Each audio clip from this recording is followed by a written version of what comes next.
मैं ये तब तक नहीं समझता था जब तक मैं फादर नहीं बना। मेरी जिंदगी में दो बहुत प्यारे बच्चे हैं, एक बेटा है और एक बिटिया है। बेटा बड़ा है। जब वो हुआ तो मेरे को समझ आया पिता बनना क्या होता है। मुझे लगता है उसके बाद हमारे जीवन का हर निर्णय उसके हिसाब से हुआ। यहां जाने से वो रोता है, वहां नहीं जाएंगे। वहां जाने से वो हंसता है तो वहां जाएंगे। उसको इस तरीके की पिक्चरें पसंद है तो ऐसी पिक्चरें जाएंगे।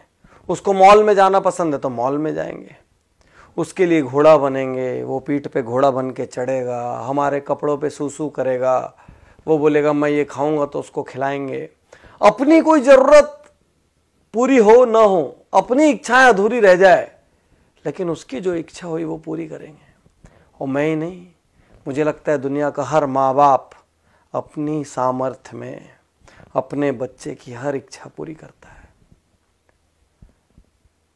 फिर बच्चे ऐसा क्यों करते हैं? एक दिन जब वो बड़े हो जाते हैं तो वो अलग घर बसाने की क्यों सोच लेते हैं? चलिए अलग घर बसा भी लिया, वो डिस्कनेक्ट होने की क्यों सोच लेते हैं?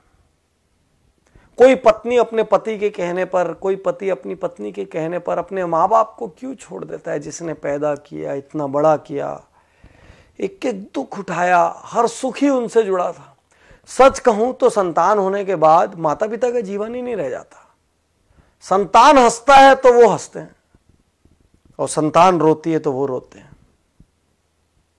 फिर बच्चे ऐसा क्यों करते हैं?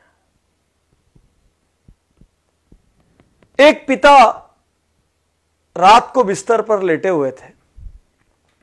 उनका युवा बेटा जो कि कहीं नई नई जॉब पर लगा था, वो अपने टेबल पर काम कर रहा था। अचानक छत में कुछ खड़खड़ाने की आवाज आई। पिता ने उससे कहा, बेटा छत में कुछ आवाज आ रही है, देखो कुछ गलत ना हो जाए। बेटे ने कहा, पिताजी कोई बात नहीं, अब बैठिए, ऐसी बिल्ली बिल्ली होगी। थोड़ी देर बाद फिर आवाज बढ़ी। पिता ने कहा, बेटा आवाज देखो बढ़ गई है, बेटा बहुत चोरियां हो रही है आसपास, थोड़ा सा देख लो। बेटा ने कहा, पिताजी कोई बिल्ली होगी, कोई चूहा हो गया, हवा से कुछ सामान लुढ़क गया होगा, आप सो जाइए। 5 मिनट बाद फिर जोर की आवाज हुई। पिता उठ गए। पिता ने कहा, बेटा देख लेता तो अच्छा होता, कुछ हो ना जाए। और बच्चा जोर से भड़क के कहता है, आपको तो नींद आती नहीं है, आपको क्या है, दिन भर आप सोते रहते हो, आपको कोई काम है नहीं, मुझे तो काम करने दो, अरे जो होगा मैं देख लूंगा, आप चुपचाप सोने क्यों नहीं जाते, इतना परेशान क्यों कर रहे हो? पिता की आंखें गीली हो गई, नम हो गई आंखें।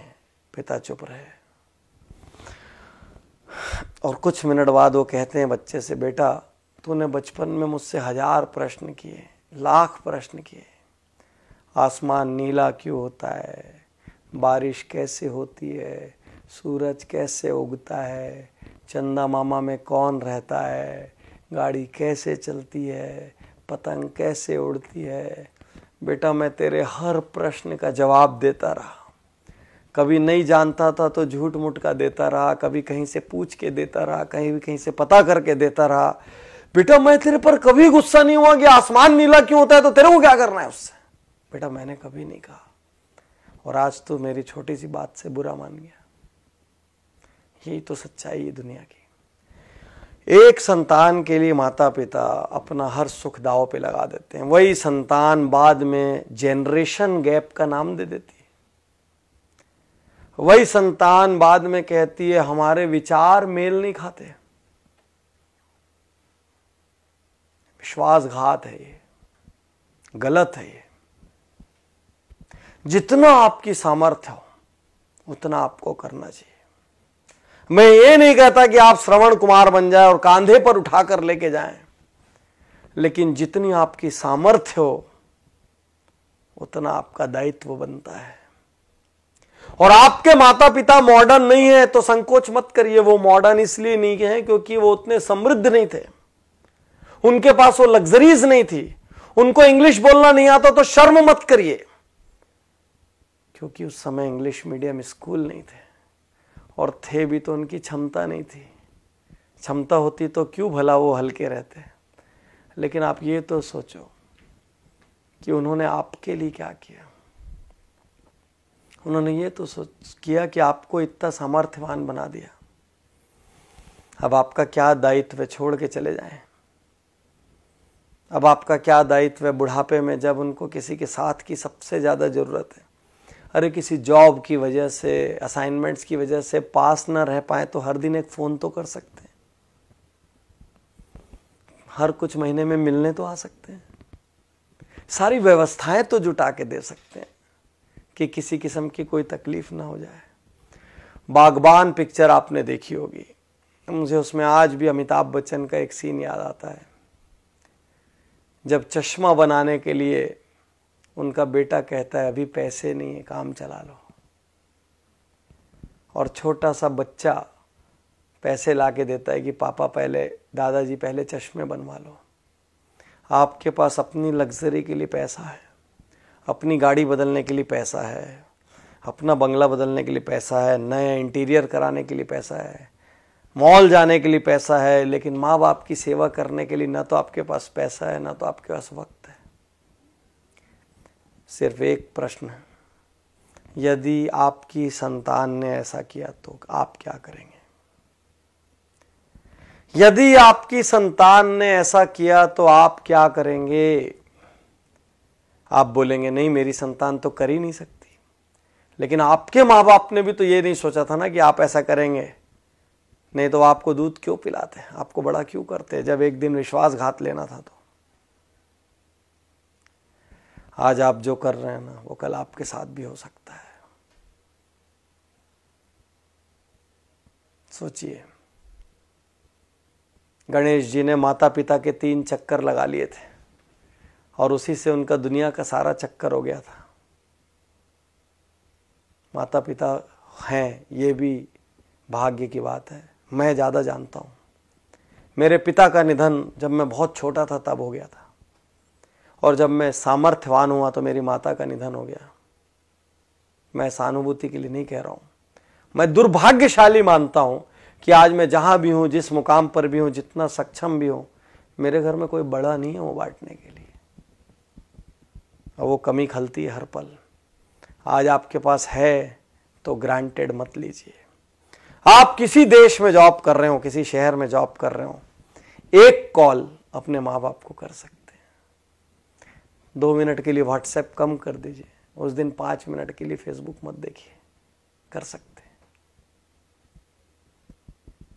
अपनी सैलरी का कुछ हिस्सा बिना किसी स्वार्थ के आप अपने माँ बाप के लिए रिजर्व कर सकते हैं, बिल्कुल कर सकते हैं, हक है उनका, और उनकी सारी जरूरतें पूरी हो जाएं। मैं ये नहीं कह रहा कि आप सब कुछ अपना छोड़ के कर दें, वो तो संभव नहीं है इस युग में, लेकिन जितनी सामर्थ्य है बिना स्वार्थ के कर सकते हैं। आप पूछ के देखिए। और यदि आपकी संतान ने ऐसा कर दिया ना साथियों, तो याद रखना ये बीज आपका बोया हुआ है। याद रखना आप, ये बीज किसी और ने नहीं बोया है। हर किसी से मैं कहता हूं, अपने माँ बाप का बहुत आदर करो, क्योंकि आपकी संतान वही करेगी जो आपको करते हुए देख रही है। आप माँ बाप का अनादर करो और अपनी संतान से कहो मेरा आदर करना संभव नहीं है। आप माँ बाप के लिए कमजोर खाना खिलाओ, माँ बाप के लिए कमजोर बर्तन रखो, माँ बाप के लिए अलग व्यवस्था रखो, अपने लिए सुपर डुपर व्यवस्था रखो, वो भी संतान देख रही है। याद रखना, याद रखना। तो बहुत आदर करिए, रोज सुबह पैर छूइए। यदि आप साथ में रहते तो पैर छू के अपने काम पर निकलिए। हफ्ते में 1 दिन 2 दिन, घंटा 2 घंटा वक्त दीजिए, बिना बात बैठिए। हफ्ते में 1 आध दिन अपनी मम्मी की गोद में सिर रख के बैठ जाइए, बोलिए मेरा सिर पे आज मालिश कर दो। गप मार लीजिए जैसा मारते थे, वैसे ही खेल लीजिए जैसे बचपन में खेलते थे। हफ्ते में 1 दिन 2 घंटे तो बनता है यार, इतना बनता है, उन्होंने किया है उतना। कर सकते हैं, उनकी सुख सुविधा की व्यवस्था कर सकते हैं। साल में 4 ट्रिप अपनी घूमने जाइए, 1 ट्रिप उनको भी तो लेके जा सकते हैं। वो धर्म करना चाहे तो धार्मिक जगह पे ले जा सकते हैं, कहीं और ले जा सकते हैं, लेकिन ले जा सकते हैं ना। कुछ ऐसा कीजिए ना कि आपके माँ बाप अपनी प्रार्थना में कहें कि हे भगवान, हर जन्म में मुझे ऐसी संतान देना। और आपकी संतान आपको देखकर कहे कि मेरे पापा मेरी मम्मी मेरे पापा अपने माता पिता का, मेरी मम्मी अपने सास ससुर का जिस तरीके से आदर सम्मान करती है, मैं भी वही करूं। यही तो संस्कार है। और क्या है संस्कार? जिसने आपको पैदा किया, जिसने अपनी पूरी जिंदगी होम कर दी आपके लिए, आप उसके नहीं हुए तो फिर आप किसके हो गए? तो साथियों, अब तक जो हुआ सो हुआ। कहीं कमी छूटी, गोली मारो, भूल जाओ।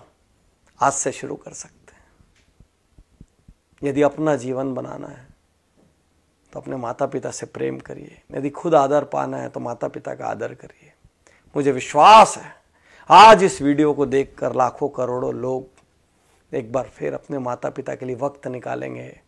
और इससे बड़ा उपहार मेरे लिए कुछ नहीं होगा। ये वीडियो मेरी जिंदगी की सबसे कीमती वीडियोस में से एक है।